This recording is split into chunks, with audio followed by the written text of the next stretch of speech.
Hello good people of the internet, my name is Andy and you're watching Geek Curio, and in this video we're going to be looking at one of my side hustles that I do called Miniature Muttz. It's a little business that I have on Etsy.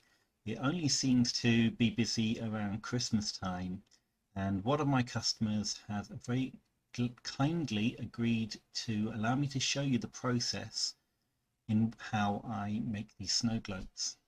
So, because this is a Christmas present, I'm going to do my very best and not give the game away. So, I won't be mentioning the name of the dog or the customer either. But I just want to say a very big thank you to my customer for allowing me to do this. And I hope that you and many other people get to enjoy this video as well. So, without further ado, I'm going to quickly show you some clips that I've been recording throughout the week. Like I say, it has been throughout the week, so you'll notice a few t-shirt changes, and at some point I did actually shave as well, badly. So let's have a look at the process. So the 3D models that I get are actually from a 3D designer who specializes in dogs. This particular model is a Dachshund, which is the same model as my current dog as well. So I'm probably looking to do one for Miles, my dog, at some point. I've only had him for about a month.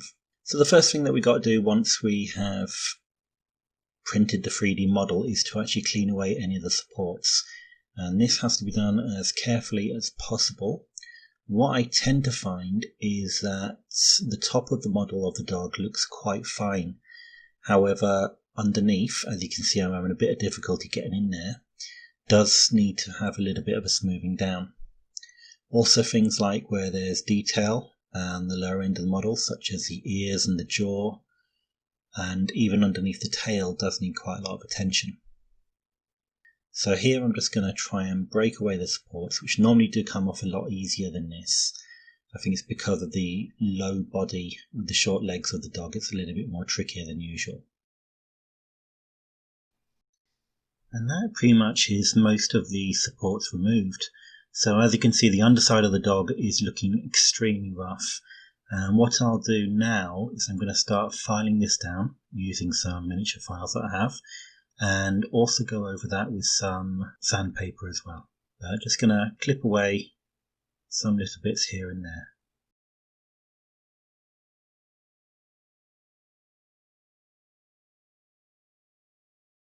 So at this point you can see that I've added some milliput, and this is basically just to help out the model more than anything. These models are actually designed to be printed a lot larger, I think about 15 centimeters, and this one's actually 7 centimeters nose to tail. Once again, just using some sandpaper to file off those edges and give it a really nice smooth finish, especially when adding modelling putty can cause some issues. The underside of the dog, hopefully you'll see it soon, is a lot smoother than it was in the previous clip. I don't actually know what type of sandpaper I'm using. All I know is it's very, very fine, and from experience I think if I actually had a heavier grit or whatever that is, a less fine one when I start off, it probably wouldn't take as long. But it's all about getting a very nice smooth finish on the dog. And the next thing that I'm going to be doing is using polyurethane, because these types of 3D print models tend to have print lines in them, and that's something that I don't want to appear once I'm actually starting to lay some paint down onto it. So now we're going to be looking at the snow globe itself, and it's just a standard snow globe. It comes with a rubberized base, and on the base I'm going to be adding some flocking or grass. It's static grass that I use. What I found is the best way to get it adhering to that particular material is super glue. So I originally worked with PVA, and PVA did a fantastic job until I ended up with basically a disc of grass which came loose. So I lay some super glue down first. The problem that I have here is The super glue kind of stays where it is. It's not like other glue where it can just run around or anything. So I'm actually using a plastic bag to try and spread it out a bit on the actual base. So we've got a bit more of an even coverage. Now this is the point where I know I need something a bit better. So something I want to invest in the future is a static glass applicator. And the reason for that is basically the grass does come very, very crumbly. And I've to spend a little bit of time trying to separate it. And as you can see, I'm failing visibly at this point.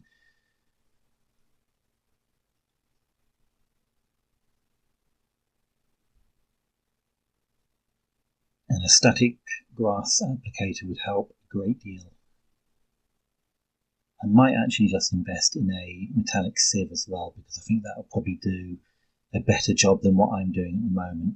Now with this grass I will actually be using some snow effects on it as well, but the idea is to have a good layer down first and try not to get it over the edges, because the edges is where it's going to be sealing the water in once the snow globe is complete. So it's very important to get it on the base and not on the edges.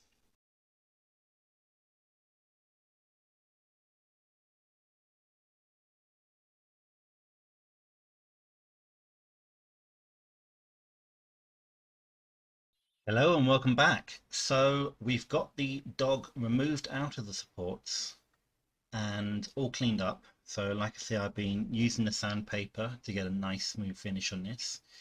You may also notice that I've added a little bit of milliput, and this is just to basically smooth out areas around the face. I'm going to try and get a bit more definition in the things like the mouth and the nose. So where the model is actually supposed to be printed a lot larger, when it shrinks down you lose a little bit of that detail. Not a lot, but still a little bit lost. So it's something that I always try to make up with on the dogs.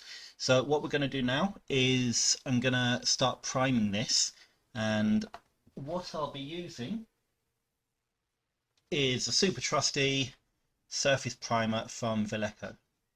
And what I'll be combining this with is Polyurethane Varnish, which is available there.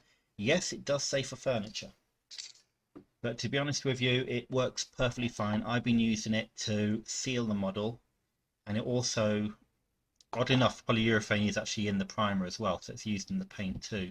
But what this does is basically, with 3D prints, you tend to have these very, very minuscule layers in there. Now, like I say, I've sanded this down, so it's not too bad, but the polyurethane is just to make absolutely sure. And the black surface primer, and I always use black for this regardless of the color of the dog, is basically so we got some good adhesion for the actual paint and inks that I'll be using later on. So I'm going to start priming this up and I'll be back with you shortly. Okay, so like a complete idiot, I managed to switch over to the other settings, switch over to the webcam, set up everything and hit forget to press the record button. So I did just quickly record myself spraying the dog with polyurethane again. I'm not going to pick it up right now because it's very, very wet, and I was actually using gloves throughout the entire paint. All the lost footage basically. But what we're getting on the actual miniature now is we're getting a very nice black undercoat with this kind of milky sheen all around it.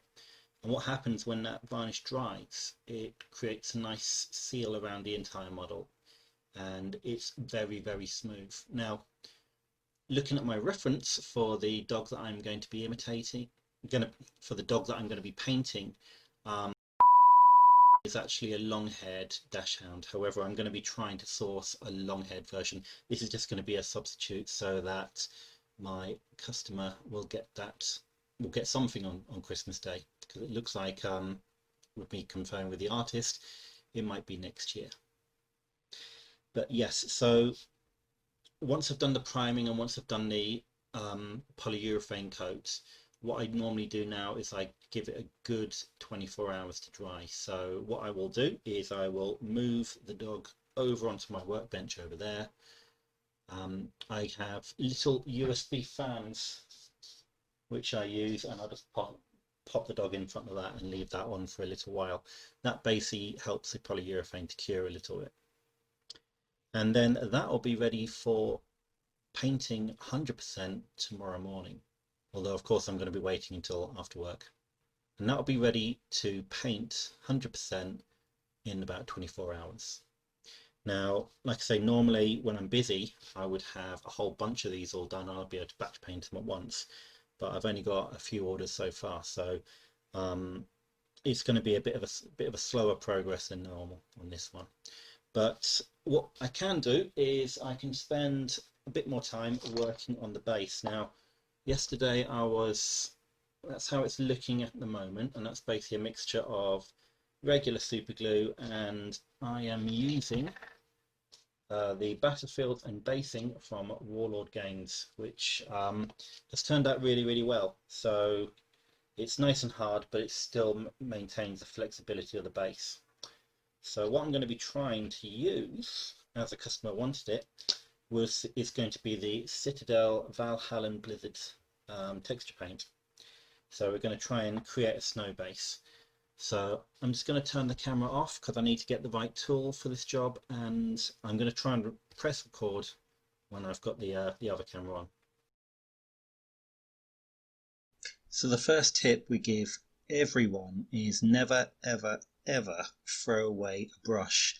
Now the brush that you see me use there is a cheap £4 brush that I picked up from the range.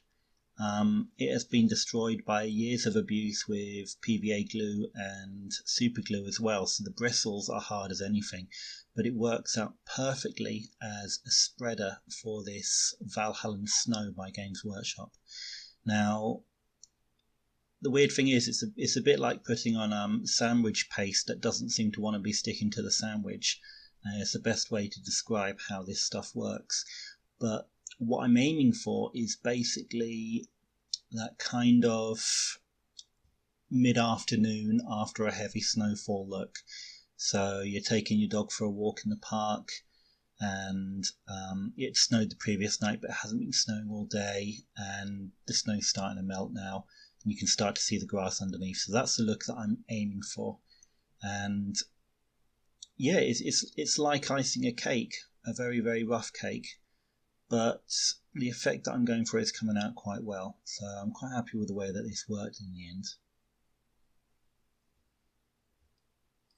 Also have to make sure that I get right up into the edges, although once again not going too far, because the last thing that we want is to ruin the seal on the side of the base. So once that had completely dried, I then do what I call my stress test. And that's basically, I use waterproof spray to make the base waterproof so that the grass and the snow is sealed. And then I put it for a few days inside just regular tap water in one of the test snow globes that I keep. What I do is I do a brand new snow globe for every single customer, but like I said, this is the one that I just takes all the abuse and all the punishment. So that's the one that's always on my desk. But the good news is the products that I've used have worked extremely well. There's no discoloration of the water. There's nothing floating about. And for that to be on first attempt is quite an achievement as well. But the good news is, I say, once we take out